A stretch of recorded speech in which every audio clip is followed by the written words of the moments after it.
Good morning. Hemshire Chaim Beis, Volume 2. We're on top of page 1179. Aleph Kuf Ayin Tes. It's discourse number 141. And mine is called Breishis Bora, Tafresh Ayin Vov. We're talking about the two days.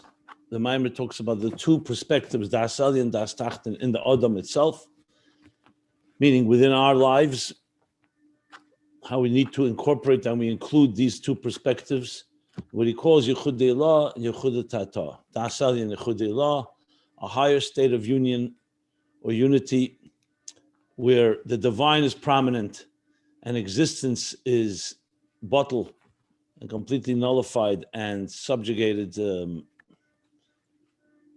the Yesh Amiti. And the other way around, Das Tachten, Yichud Tata, is that existence is the prominent entity and is a divine as it relates to existence. So the Ayin is more of a state of bittul in the sense that it is of different substance and not from the same sug of the Yesh HaNivra, of the created existence, and it's beyond us. So it's the step from the bottom up, how we climb upward. So in explaining this levels of Yichud, he began with Das Ayin, Das Tachten, via Daita Hayoim, via Das. That Das is the force that connects and binds together the person to the idea, the mind to the emotions, as we discussed at the beginning of the Maimer.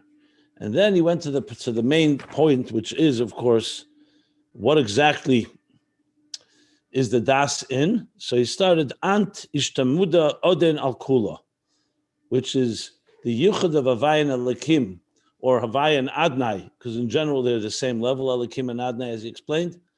And it's the Yuchad, so it's knowing, awareness that God is Oden Al Kula, is the master of everything. To explain that, he compared that to the levush of dibur, of speech, which is a relative to thought. It's considered a levush hanifred. It's a dibur b'chinas nifred min ha'adam, yesem min ha'machshava. But before we enter the dibur, there was a whole section that we learned in the previous classes. What is thought? So even though thought is a garment, but it's an attached garment, meaning it's connected to the soul and expresses it. The details that we learn, machshava, is that field of energy, the vehicle, the channel, the carrier of the soul's both intelligence and from the state of potential, koyach hamaskil, koyach yuli, and the same thing with the general nefesh, and it carries it into the specific faculties of the human being. Dibur, on the other hand, and therefore it's connected and it's united and all the other aspects that we learned about it in the last few classes. Dibur, on the other hand, we learned yesterday, is called the levush nifred min hanefesh. It's separate. So, firstly, let's go through the items that make dibur different than thought. Number one, it only comes into action, dibur, once you have a specific faculty. Machshava is there, as we said on level 2, even before the specific faculties have taken shape. So dibur is only there to express, like he says, malbish es hakeches k'meishem b'mitzias keches dafke. Okay. Second thing, it comes after tzimtzum. To speak, you have to somewhat quiet down and diminish the intensity of the eir haseichel. What he calls takev nevias eir haseichel, the intensity of the flow of the mind's power or intelligence. Okay, that goes hand in hand with making sure that it fits and is appropriate. Sheyachal liyas bigili al azulas, should be revealed to another. So initially it was like two things, tzimtzum and gili al azulas. Later he combines both. Okay, and this is both in seichel and also midas, the same idea. That in other words, dibur, whether you express an idea or you express an emotion, it's subject to these limits and compared to machshava,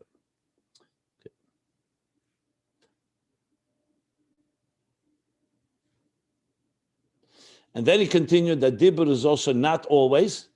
There could be hours that a person doesn't speak. Machshav is constant. Even if we're not feeling it, it's a constant energy that's always flowing. A person is always, the thought process is always working.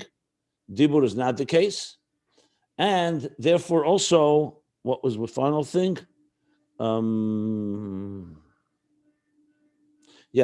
Hisartus. So machshava, you could have in one thought, a very brief thought, will take a lot of time and details to be expressed in dibur, because dibur breaks it down into details. And finally, the last thing he said was about the mitzvahs hapeh.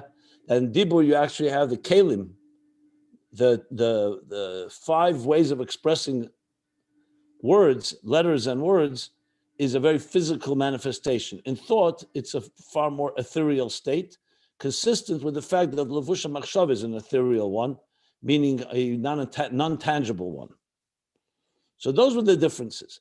2 qualifications that were made was that machshava too, sometimes a person in their throes of the intensity of the thought will inadvertently blurt out something, but he says that's not dibur mamish. That's dibur as part of encompassed in the moich or the midas. The second qualification he made was that machshava also has the capacity. Oh, I forgot that point. That dibur also, you willingly choose to speak. Machshava is not about your willing. Machshava is always there. The willingness, he qualified, is what you're going to think about, but not whether you're going to think. So thought, the energy of thought is always flowing. Dibur is not. In machshava, you have the capacity to choose, control. What are you going to think about? One thing or another thing, as he explained. So that you can change what the garment will be to what expression of the mind or of the emotions. But the fact that there is a garment and a active thought is always there. Okay. So before we continue, I'll just emphasize one more point. You may recall he called this an interface. Machshava therefore serves as an interface between the deeper parts of the faculties and the nefesh and the soul, and its expression in very specific and tangible. Let me not use the word tangible, because that I used for speech. Very specific and defined faculties.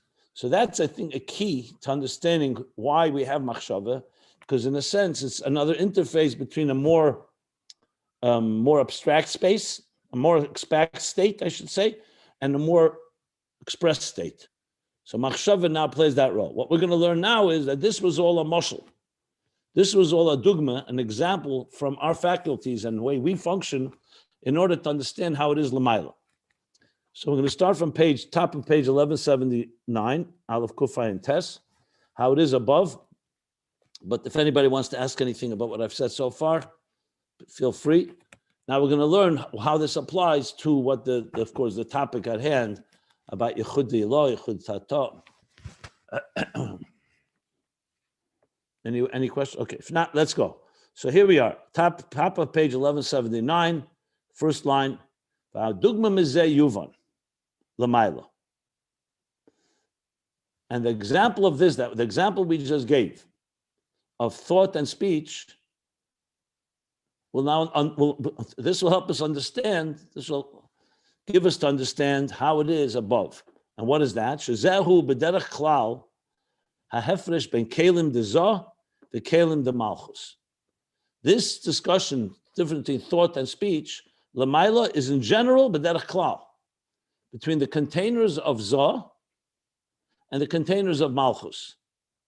Now remember, now he's moving to how it is l'mayla, so the language is no longer the language of Psari Erza Laka, the language that we relate to in our faculties, in our garments, machshava, thought, speech, and so on. But when you start familiarizing yourself, it becomes more understandable. Zah is Zoyer Ampin, which literally means the small face, refers to the 6 midas, Chesed through Yesod. And then there's Malchus. And if we learned that link throughout the Hemshech Ayin Beis and the Chassidus in general, Zah and Malchus are 2 partsufim, they're 2 structures. So in Atzilus you have Chabad, we called that before the Gimel Rishenus. The Gimel Rishenus are the 3 top cerebral, the cognitive attributes, Chachma, Bina, Das. Then you have the 7 lower ones, from Chesed through Malchus. But in the 7 lower ones, often the structure is Zah and Malchus, and they're very different. Malchus is already, is ready to prepare, is prepared to transmit it into the next lower world. And Malchus, as we learned, relates to another. Zah is still so-called the emotions of that same entity. So even though emotions are also about another, you love another, you're in awe of another, but it's not yet quite, the other is not necessarily prominently there. Malchus cannot exist without another. So Malchus generally is the lowest level of the 10 spheres, and Zah is the state above that. Sometimes Zah and Malchus is sun and moon, Mashpia, Mekabel, Zocher, Nekeva. So not one is inferior to the other. They both play prominent roles. So he's going to say now that in general, the difference between thought and speech is the difference between the containers of Zah, of these midas, of these emotions, and the container of Malchus. The Kelim de Zah, Einan Bechinas Mitzias Adayin. The Kelim of Zah are not yet a Mitzias. Now, whenever that's stated in any mimer, you have to understand what that means. What means not a Mitzias? Most people think not a Mitzias means it doesn't exist. Now, of course it exists, or else you wouldn't call them Kelim of Zah. So the word Mitzias has to be qualified. Many times we'll find, for example, that you say, in Ak, you don't have a Mitzias of Kelim. They begin later in Akudim. Sometimes you speak the word Mitzias. In Bria begins Mitzias. In Atzilus, it's not yet a Mitzias. It doesn't mean it exists or doesn't exist. A Mitzias means that there's something to be defined that you can talk about in a way that you can have a handle on it. So really, the word Mitzias is very relative. Lifnei Simsum, there's no Mitzias of anything, only godliness. But compared to Atzmus, is Eira Mitzias? The answer is yes. It's Mitzias Nimtza. The only thing you cannot really call a really non-Mitzias would be built to Mitzias Nimtza. But even there, we don't say the non-existence. We say it doesn't exist in the way everything else exists. Built to Mitzias Nimtza. The Rambam calls it Amiti Simose. Mitzias, built Mitzias Nimtza. So when you say the word Mitzias, Mitzias is a word that needs to be always qualified, because it doesn't mean, like someone says, it doesn't exist. That's not the word Mitzias here, whether it exists or doesn't. The question is what state of existence it is. That's why it's important to qualify. So what he's saying here, and let's read it in detail, and then I'll explain it further. He says, what does that mean?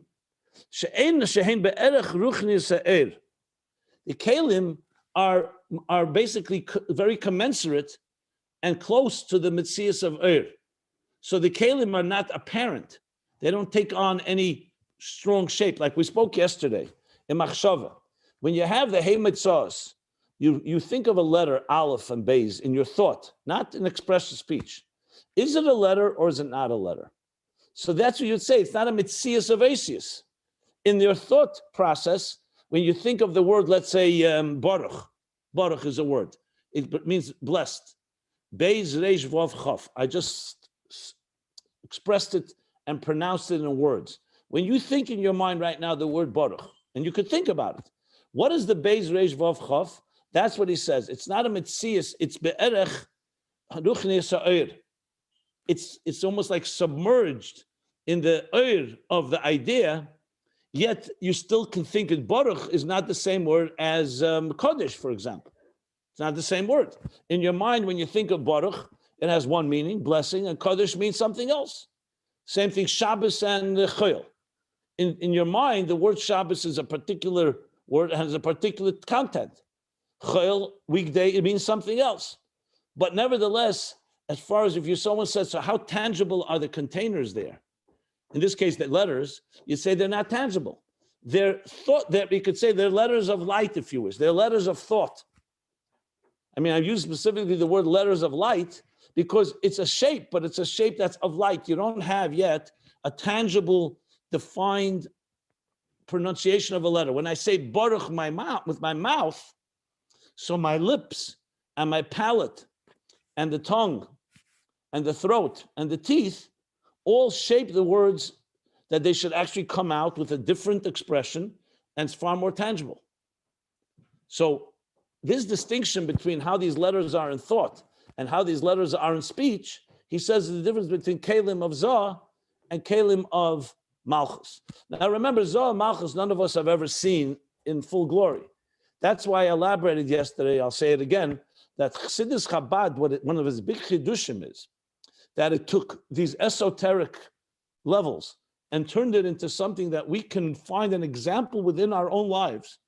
To understand that means you can understand the lakus by just thinking of this dugma. This mashal is giving us right here a sense of two divine dimensions. One that takes on more shape, mitzias, and one that he calls as Eina Bechinas Mitzias Adayin, because they're be'erech ruchni sa'er.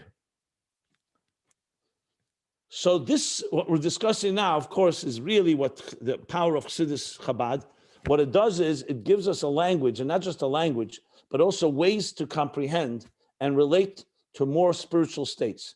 When Mekubalim, before Chassidus came, and in people learning, let's say the Talmidei Arizal, or the Kabbalim earlier, and they heard the word Zah and Malchus, and then they heard Kalim of Zah, Kalim of Malchus.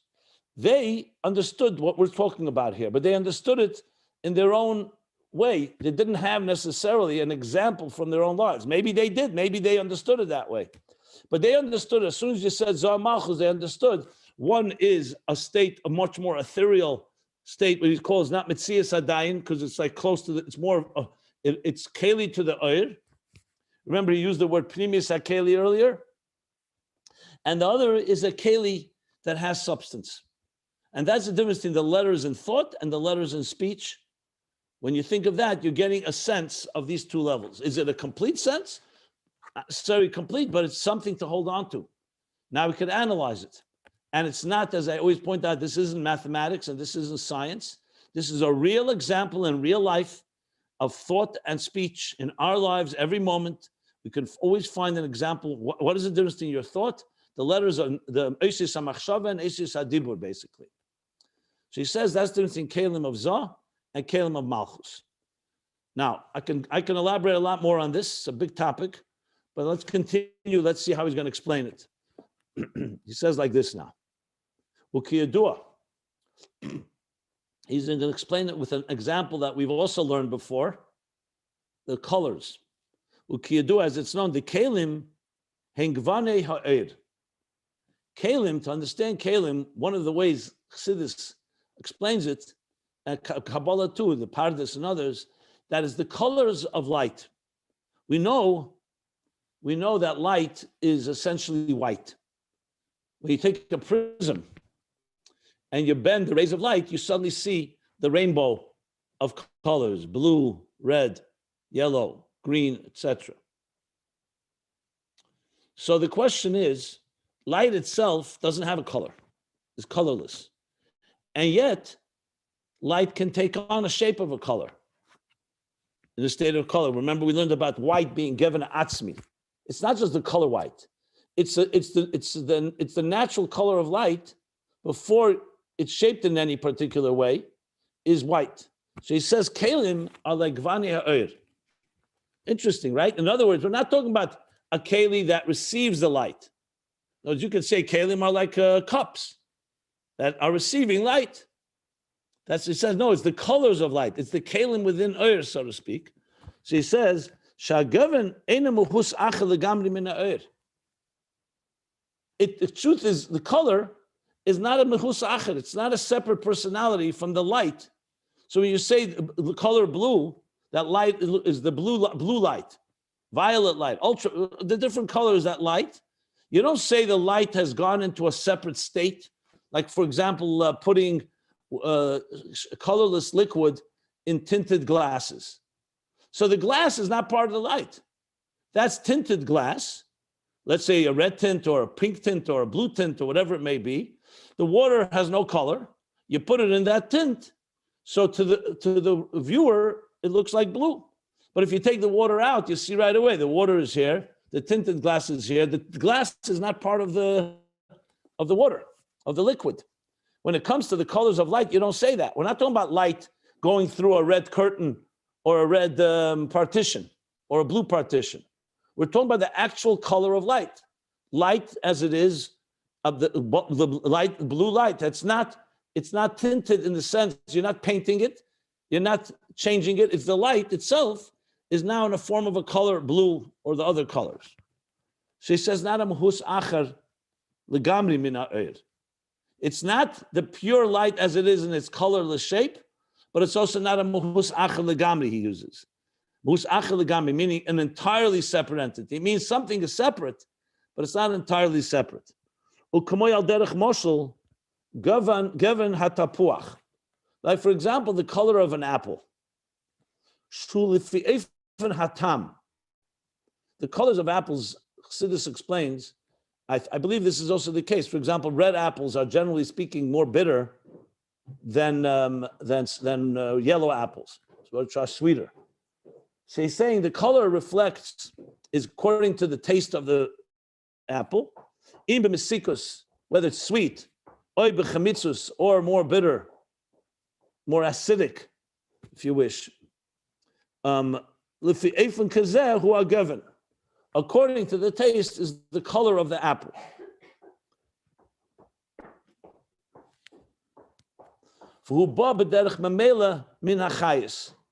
And this color emerges derech hamela. It's not like someone painted it. In other words, a natural apple that's growing reflects its personality, basically. In this case, its taste.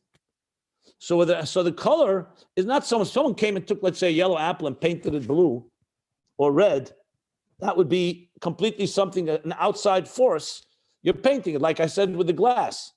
It's a tinted glass that's superimposing its color on a colorless liquid.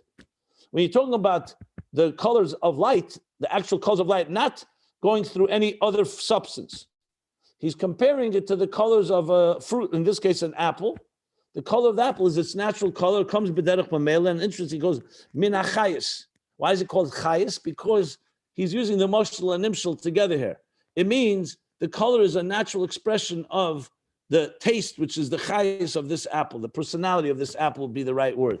Even though chayis means energy, but he's using it to explain that the keli in Zah, the kelim in Zah, are just an expression, a color, a natural color of the chayis of that particular sphere. So you say, let's say the keli of chesed, which, by the way, is the color whitish blue. The keli of gvura, which is the color of red, is not some superimposed entity. It's the color of light, or like the color of an apple, well, as he's explaining it here. So on one hand, it's not the entity in its purest form without colors altogether. On the other hand, you can't call it an outside force, an outside color that's imposing itself, that's being introduced here. It's the light itself has now taken on the shape of these colors. Kalim de Zah. Yeah. Now he's going back to the Kalim of Atzilus. Now, after giving this example with the colors, Ukamai Kain who bekalim Datzilus. And the same thing, what we just said with the colors, is in the Kalim of Atzilus. Shehein kfi efen ha'oyer. The Kalim of Atzilus, as opposed to the Kalim of Biyah, or the Kalim of Zah as opposed to Malchus, we'll see in a minute how he explains that. But basically, the Kalim of Atzilus in general are kfi efen ha'oyer. They're not an outside container that's coming to receive the light. They're basically commensurate, an expression. The Oyer defines what kind of shape, what kind of color that keli will be, or that kind of identity that keli will have. I'm going to explain this more after we read it, so it's not over yet. Okay? In other words, they're directed and guided by the light, just like the color of the apple is guided by its taste, by its personality. And they're united, and they're connected, they're fully integrated, united with the Oyer. Back to that example. Like kamsa, that's levush, its garment is B'nai Obey. I did look it up, by the way, now. So first of all, in Tanya, it's brought twice. In Peg Chaf Aleph 21, chapter 21, and in Shari Yechid V'Amunah, chapter 7. It comes from the Medrash Rabbah, Bereshis Rabbah, Parsha Chof Aleph. It's actually a commentary on the verse, Ish Levush Abadim in Daniel. A man dressed in linen. It's one of the visions of Daniel, a man dressed in linen, and the garment, it's dressed Levush Habadim.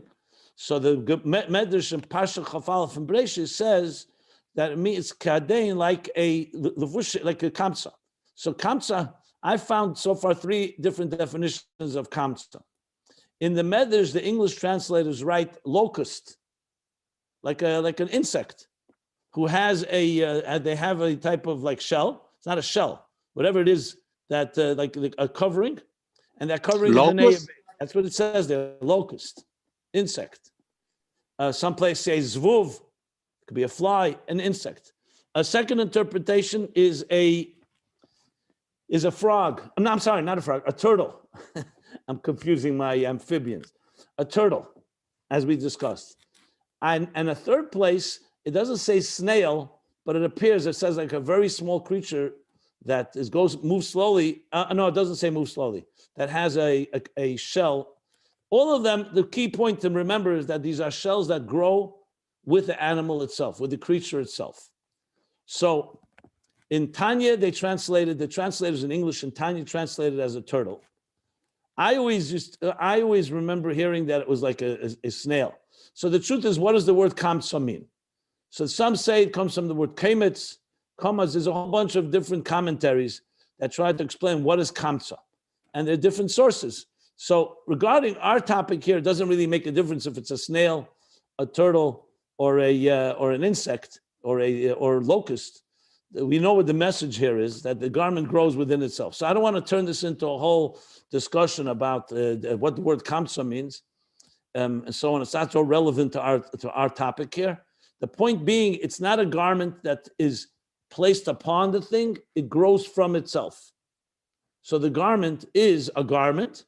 It's not the actual turtle or the actual creature, but it's still part of it, and it grows with it. For example, when you put on a jacket, your jacket doesn't grow with you. When you get older, a child has to buy new garments. Garments are separate entities from us.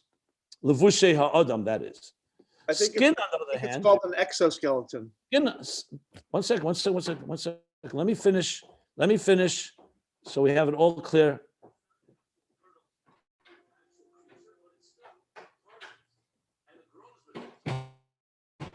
One second, what's going on? Okay. 1 second. Okay. So in this sense, it's a levush hamiyuchad because it grows with it, and he's saying more than just growing with it, it actually reflects the oyer, the energy itself, whether it's like the colors of light or the colors of an apple. So that's what he's saying here. That's Kalim of Atzilus. It's interesting. This is not the first time we're learning about Kalim in Ayin Beis. I remember in volume 1, there was a discussion about Kalim in this context. So that's why the Rebbe Rashab may not be elaborating. I mean, he's elaborating, but not there. I recall there were pages upon pages of discussion of Kalim, that the Kalim, especially Pnimis Kalim, are a reflection of the Oyer. So he goes like this. So Kalim Datsilis, he says, okay, Kamtsil Levushe Menei Obey. V'hainu b'bchinis Pnimis HaKelim. So now he's clearly stating, this is in the inner dimension of the Kalim, Shemesagdim b'Pnimis HaEir, that get connected and united with the inner dimension of the Oyer. I'll explain that in a moment as well. I want to finish. I'm thinking whether I should explain or should we learn inside. Let me just give some more explanation here before we continue learning here. One of the examples I've given for this to understand this a bit better, well, we have the example, of course, of letters of thought and letters of speech. But when you are, let's say, reading a book or listening to music, there's 2 ways you can experience it. One is you're reading, you see the words, you see the pages, and you're reading it. It doesn't have to be casually necessarily. You may be reading it in depth, but it's very clear there's a distinction between the letters, the words, the pages, and the ideas that are being conveyed. Then there's a state where you get so immersed and so consumed with whatever it is that you're reading that you become completely absorbed by it, where you don't even think, you're not even conscious of the letters and the words and the pages. You could turn pages and not even realize you're turning pages. Same thing with music. You could be listening to music and say how beautiful it is. You appreciate the lyrics, you appreciate the sound. But then music can take over, where you become so consumed with it that you're not even thinking about the letters and the sounds and the lyrics. The music just transports you, lifts you up to another place. You're literally completely submerged, like submerged in another reality. Now, we've all have examples of this. What is the difference between the two? The first state, there's the kalim are there, and obviously they're fitting to the idea that's being conveyed, because if you're reading words that are the author doesn't know how to write, and it's words that are not altogether expressing what he wants to convey, then it's just it could either be gibberish or complete confusion. The words are conveying the idea, but you're very distinct eidus and kalim. The eidus are the ideas or the sentiments, and the kalim is the structure of how it's being conveyed to you. But then there comes a second state where the structure and the kalim are completely not visible by you. They're there. So that's why it's not a perfect example, because here in Machshav, it's a different state than it is in Dibur. They're there. But your experience of it is the kalim, exactly like he says. The kalim,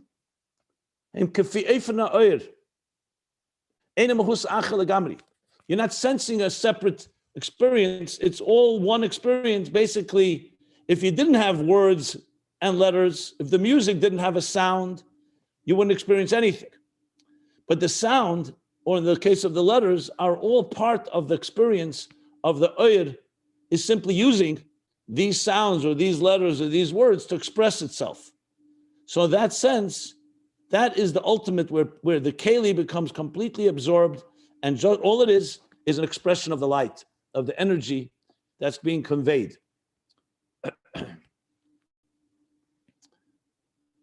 Now, in Eidus and Kelim itself, there's Pnimis Eid and Pnimis HaKeli. So you could say that the first experience that I just described is Chetzenis HaKeli. You're focusing more on the function of the words. Like we spoke about Chetzenis HaKeli as being, let's say, a cup. What's Chetzenis HaKeli? How it relates to the user of the container. Let's say you're making kiddush on a becher, on wine, in a kos. So the wine would be like the oir. What is the keli's role? So there are two roles. The outer part of the keli is that it should have a lip, and that you should be able to hold it, and you'll be able to drink from it or pour it to others. The inside of the keli has to be conducive to be able to hold wine. If the inside of the keli, for example, was made of material that can spoil the wine, it's not serving its purpose. So in kelim itself, there's the function of the container as a function outside of itself, the container drawing the energy to another entity, either to you or to others. And then there's the keli as it's absorbing the energy in itself, and then second stage. So the keli itself has an outer dimension and an inner dimension. The outer dimension is, going back to the mashal I gave, the words that are written are meant to be words that the reader can read. If the writer conveys beautiful ideas in words, but nobody can understand them, that's maybe a primis hakeli, but it's not a chetzenis hakeli. So you need to have that the words are right. The words are chosen correctly.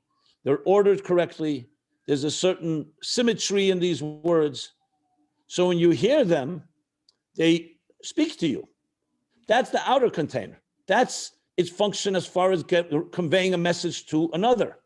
But the premise of the keli is all it is to really powerfully convey the sentiment and the feelings of the author or the artist.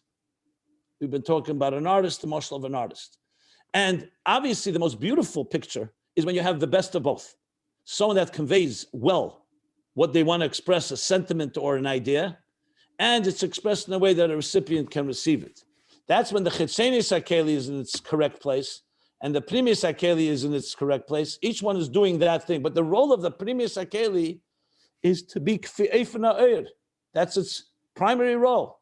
Its role is not about communicating the message entirely. That's not its real role, is to make sure that whatever the idea of the oir is, the energy should be reflected properly, which then, of course, is expressed through Chitzenis HaKeli to another, either to ourselves or to others. So that would be the type of explanation of Kelim of Atzilus, but as he's going to call this is the Zoh of Atzilus.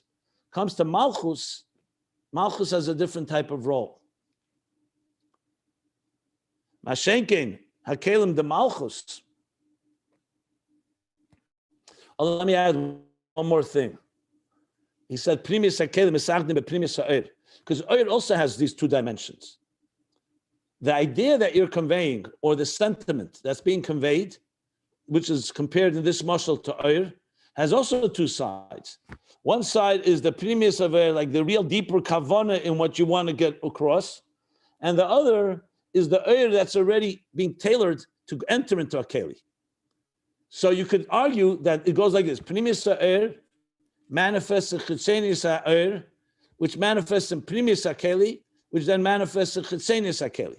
But we learned, especially in volume 1, and here he mentions it briefly in this parentheses, that Primis HaKeli relates to Primis HaOir, not just to Chitzenis HaOir. And the reason for that is because the Primis HaKeli, remember, its role is to absorb and reflect the intention of the communicator, of the artist, of the author, of godliness. So if Primis HaKeli only would relate to Chitzenis HaOir, it's not going to absorb the deeper kavanah that's inside that oir. So the Primis HaKeli relates to the Primis HaOir. The way it expresses itself is the Chitzenis HaOir will travel through it all, but the Chitzenis HaOir, which is more of how the teacher or the artist is conveying the idea before using the kelim, how the idea itself is being tailored to fit into the keli, will relate more to the Chitzenis HaKeli, even though they all obviously speak to each other. Okay. So essentially the distinction here between Oir and Keli is Mashpia Mekabel, if you wish. That the Oir's role is expressing what the Mashpia wants to express. The Keli's role is to make sure, Primis HaKeli, that it's absorbed properly, and Chitzenis HaKeli, that it's conveyed properly. Okay. Why is the governor a Keli? Why? He just explained, because it's not a mahus achel gamri. It's not tinted glass. It's not paint. It's a natural expression of the sweet apple or the bitter apple. That's a keli. It's expression. Keli is an expression. The question is the expression from the outside force or the expression from the Oir? Not sure. I explained it. I'm not sure what's missing. No, Keli is a mekabel, right? What is the given? No, who said that? What? No. Who said that the Keli is a makabel? Keli has an element of makabel. Keli is also an expression of the Oir. We just said Pnimis HaKeli. I just gave a whole mashal about how letters convey the idea. They are there to communicate an energy, an idea. So you do it through letters. The letters can be prominent and tangible, or they can be completely absorbed and by the Oir and just be an expression of the Oir, but you need them. Mashenkin HaKelim de Malchus. By contrast, the containers of Malchus, hein bebchinas mitzias davar. So before he said that the kelim of Zoh einon bebchinas mitzias adayim. There's no separate entity. Like I explained, the word mitzias does not mean exist or doesn't exist. The word mitzias is intangible and has some of an identity of its own, or is it just an expression of the Oir? So he says, in kelim of Malchus, b'chinas mitzias davar, ve'einan b'chinas yichud kol kach, and they're not in a state of unity that much, meaning in comparison Of course, they're still unified because all the kelim of Atzilus, even Malchus, is iyu v'chayu echad, iyu v'gamu echad. They're all united and connected, but not quite as much. Remember when I said before, when you write something, the words have to convey the idea, even if it's Chetzenis HaKelim, and even if it's Kelim of Malchus. Which, by the way, Kelim of Malchus are sometimes called Chetzenis HaKelim. The Malchus within Zah is like Chetzenis HaKelim. But regardless, the point is, those words have to still be conveying not their own message. When you, for example, look in this world in Elam Hazeh, in our material world, you and I, are we conveying 24/7 God's intentions? No. We have our own agendas. From time to time, we may use our words to say words of Torah and Tefillah, but many times our words are about our own issues. So you can't call those Kelim Miyuchid at all to the Eir of Elikus. In Atzilus, everything is conveying godliness. The question only is, how tangible is it? How much those Kelim are completely absorbed by the Eir, and how much they're beginning to have their own identity, but still, they're still Miyuchid. But he says not kol kach, because like I said, it's still conveying the message, but you sense something that's conveying it already. Whereas in the higher levels of Kelim, Primus HaKelim Zah, there the Kelim are completely submerged. All they are is an expression of light. Like we said before, with when you're completely absorbed in something, you're just completely consumed by the experience, not by the definition of the experience. Or that's why at that point you can't really even speak or even have any type of independent expression, because you're completely consumed. As soon as you lose that being consumed, then you're not in that zone any longer. So it's not yichud kol kach. U'k'may oisis hadibur, like the letters of speech. Shem b'bchinas levush hanifred. They're in a state of a separate garment. They're still a garment. Let's not forget, they're a garment to the Eir. That's not a question. They don't have their own agenda, but they don't have that total fusion where you can't, a seamless fusion between Keli and Eir. There's already a Keli that has some separate identity. The lamush,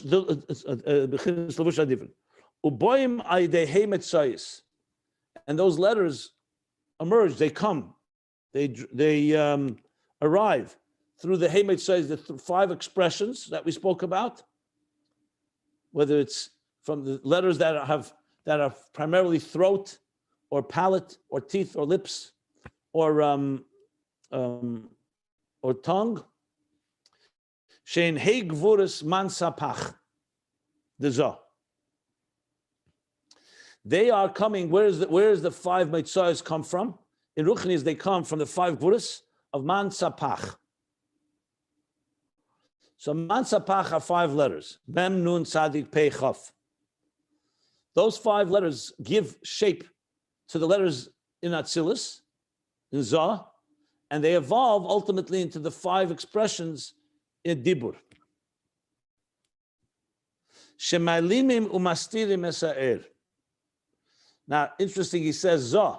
Didn't we just say that Zah relates more to Machshava? So let's see if he explains that. He's going to explain it. But bottom line is, let's explain what Man Sapach is now.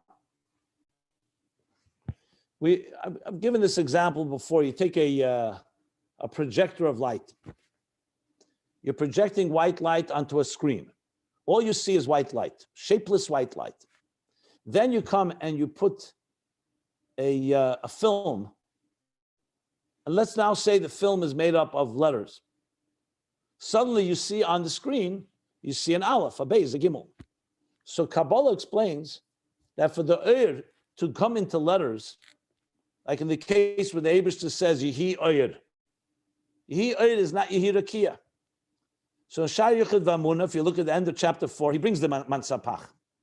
How did it go from a shapeless light of Bereshis Bar that God says, I want to create existence, without details? How did it become Yehi Eir? How does God get speech? Now, obviously, that's not a question on God. God can do whatever he wants. But again, in a way for us to understand it, so we explained that the same way he created us how hevel halev, hevel ha kol, that you can have sound coming from within you, is a sound, but it doesn't have shape. So the Eibishter created the 5 gutturals, the 5 expressions. As I said, the lips, the tongue, the throat, the teeth, and the palate, or whatever the order is, to do what? Exactly what the film does to the projected light. It takes the sound and, like a flute, directs it into specific sounds. So now you can distinguish between an aleph and a beis. Where does it originate from? The 5 gvuras, because gvura does that. That's what gvura is. Gvura is a state of structure that's giving structure to an oyer poshet, to a shapeless light. And what does the gvura consist of? 5 types of gvuras. That's the mem nun tzadik peichav mansapach. Why those 5? We're not going to get into right now. I need to look it up regardless. Why those 5? But that's what is called the hey gvuras of mansapach, which gives shape to an oyer that otherwise would be shapeless. So that's what he says. The mansapach shemalimim umastirim. So like with the film and the projector, why suddenly did white shapeless light suddenly have now a shape? Because the film is concealing the other parts of the light. So now you only see the aleph cutout of the aleph, or the beis, or the gimel. So it conceals while it reveals. But it's not revealing the pure light as it is shapeless. It's revealing the light defined by the film. So the mansapach, the gvuras, are taking the shapeless light and concealing part of it to reveal some form of structure. It's the same thing when a person's sound coming out of your throat, it's just a plain sound, like that. When it goes through the gutturals, through the 5 expressions, that shapeless sound now takes on shape. So it's a form of gvura that conceals and covers up on the pure shapelessness of the sound or the light. And now you have yourself structured letters, structured words that come when you combine those letters. So now he's going to go back and explain the difference between kelim of Malchus and kelim of Zah. The levush hamachshava hu gam kenai de hegvuris mansapach. Remember we said in thought there's also letters, but those letters are not defined letters. They're all in the level of thought. So there's also expression through the hey gvuras, the 5 gvuras of mansapach. Achein bebchinas gvuras. Interesting. What mansapach? One second. Let me. No, What? mansapach, specifically mansapach, is the bitui is to other OCS. Yichak, Bumaf, but mansapach, some interesting. I don't know what's the kesher to mansapach. I just said that I would discuss it later. And letters. Okay. I believe the mansapach is one of each of the 5 expressions. But I have to look it up. I just said I would look it up and I would explain it. I qualified that already. Anyway, I hope that I'm a little confused, Rab Shlomo. You're asking questions of things I'm saying, so I'm not sure. You're hearing what I'm saying and then asking something? Because you're basically, Yeah, I hear. It sounds like you missed what I said. No, in my machshavet, it still was. I expressed myself in what you said because it's Okay, bothered fine. me. But remember, since there are other people in this class, you need a little mansapach gvuras to make sure. Let's just keep it in the flow, or else it confuses people because they don't know. You're asking something or you're repeating something instead. So let's just keep it as much as we can flowing. Okay, fine. Got it. The levusha machshava gam ken al dehei gvuras mansapach. The garment of machshava also is through these 5 gvuras of mansapach that give it shape. Okay,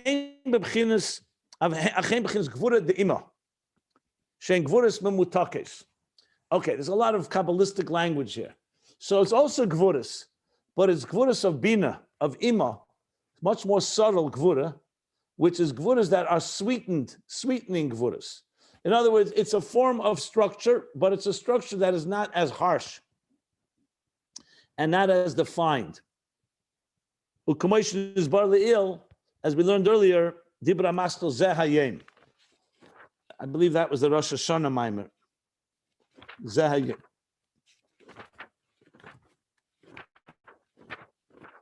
Yeah. So where did he said there, if you remember, I think there he was talking about the Tarnagel. Yeah. Yeah, top of page 1143, I believe.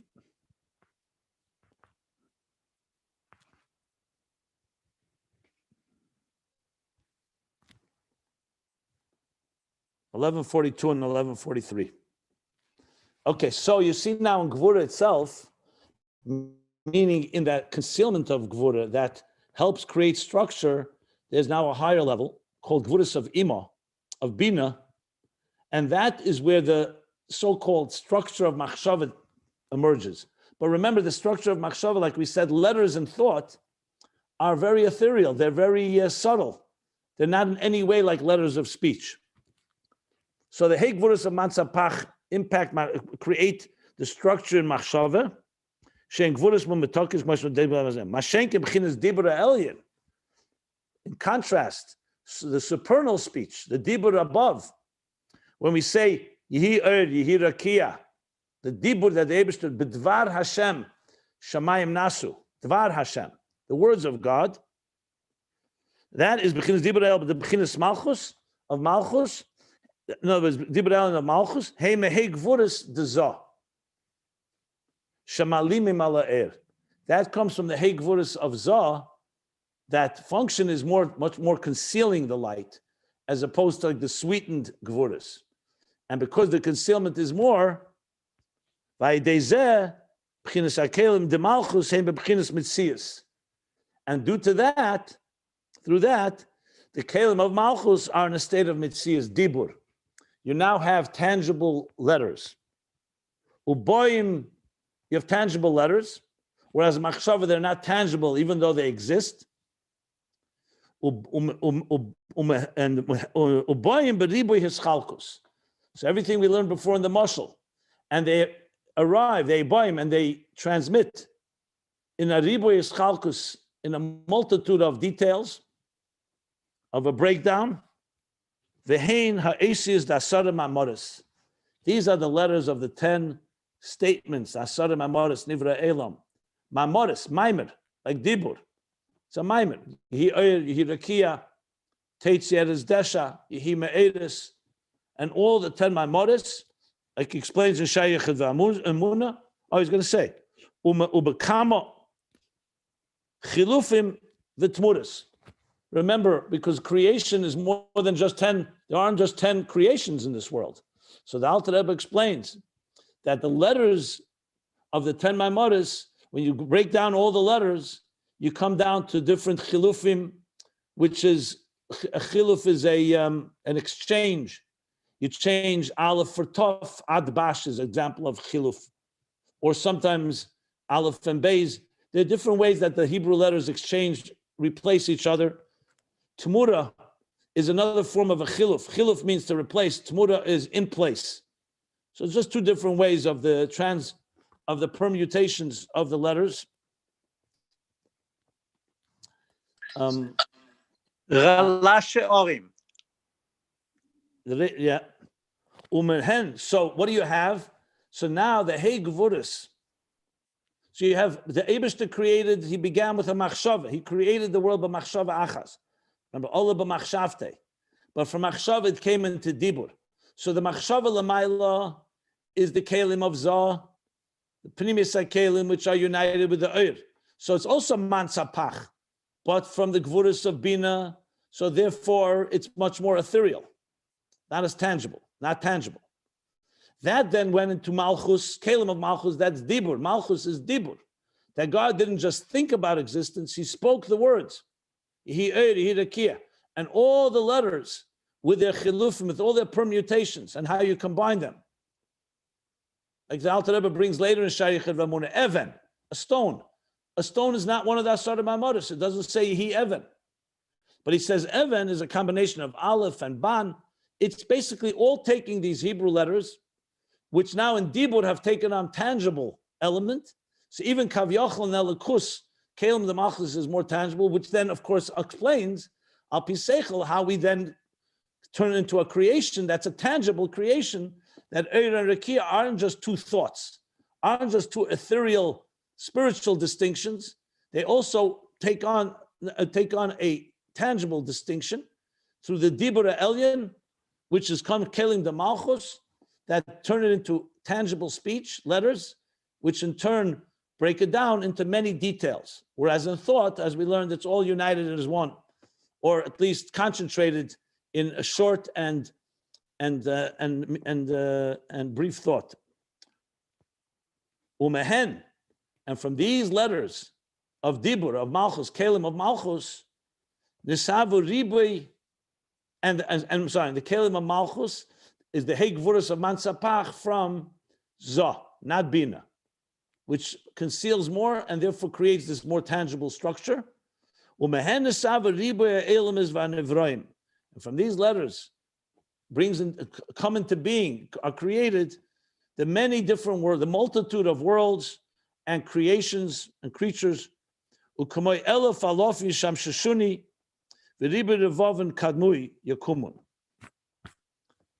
the Gemara says this based on a pasuk. The pasuk is in Daniel. Where's Elef Alufim? Yeah. So Elef Alufim means thousands of thousands, hundreds, thousands, like millions, basically. Yishamshuni, serve me. The Riba Revavim Kadmui, and Riba Revavim Revava is 10,000. So Riba Revavim would be 10,000, 10,000s. So it's thousands, and 10,000, 10,000s, Kadmui Yakumun. They rise and stand before me. Basically, it's describing the awesome multitude of God's celestial creations. So what do you see? What is he bringing proof? That it's not one or two, it's thousands upon thousands, tens upon tens of thousands. For whom misper gedud echad. And this number is only one gedud, one battalion, one division. In an army, gedudim, you have the whole army, but then we have divisions. So that's one gedud. One gedud has all these thousands upon thousands and tens of thousands of tens and thousands. Ula gedud of ein misper. And how many divisions are there? He says there's no end. You can't count them. They're uncountable. Talking about Malachim. Huh? He's talking about Malachim. Yeah. How many? Yeah, Tzva Shamayim. Yeah, Malachim Tzva Shamayim. It's there's different ways to explain exactly what this is, but bottom line is that you see from this that the creations are basically infinite, with a large number. So how's that happen? In Machshava, we learned it's all united as one. It's a very concentrated idea. It's like a snapshot. So that's what he says in Tanya and Shari Chedvamuna Perik at the end of Perik Dalet. And here he says it more at length. He says it's the Hegvurus of Mansapach, of Zah, that are creating the Kalim of the Dibur, speech above, which creates structure. And Ribu Yischalkus, from there comes the multitude of creations. So it starts with a shapeless light that then, through Machshava, has taken on some structure, but it's still a structure that's absorbed with the light. That in turn, Primis HaKelim, that in turn went into Chetzenis HaKelim and ultimately into Dibur. And the Dibur, it takes on the specific details like speech, expressing all the details and creating this multitude of worlds and creations. Now he concludes with this and says, V'zeh inyan shem adnai. The ant ishtamuda oden al kula, he said. And this is the inyan of shem adnai. This is the name Adnai captures and reflects everything we just discussed. Odin al kula, he is the master of it all. Al yedei b'chinas sisal musa'er shenas al yedei zeh b'chinas mitzias yesh. So Shem Adnai, not Shem Havaya. Shem Adnai is the name. Remember we said Elokim is how Malchus is in Atzilus, and Adnai is how Malchus comes into Biyah. I'm reading from the top of page of 1177. Yeah. So Shem Adnai is the divine energy that comes through Dibur. That's why he said Adnai was Dibur. In the beginning of the paragraph on page 1177, what is he said? Adnai, hu b'chinas Dibur ha'elyon, shenemer b'dvar Hashem shamayim nasu. So Adnai is Malchus. Dibur, that is the source of all the details and the whole multitude of creation, and that is through his Salma Sa'ir. That's through concealing the light, so it should be able to manifest in all these details, that there should be able to be a Metzias Yesh.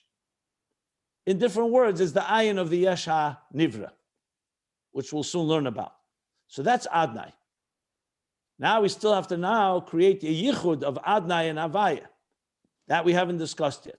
So this whole section, the last 2.5 pages, has all been about understanding what Adnai is. So then we can talk about now what's the Yichud that is achieved, the Das Tachten Yichud, Yichud Tata, and Yichud Ilah. But we'll stop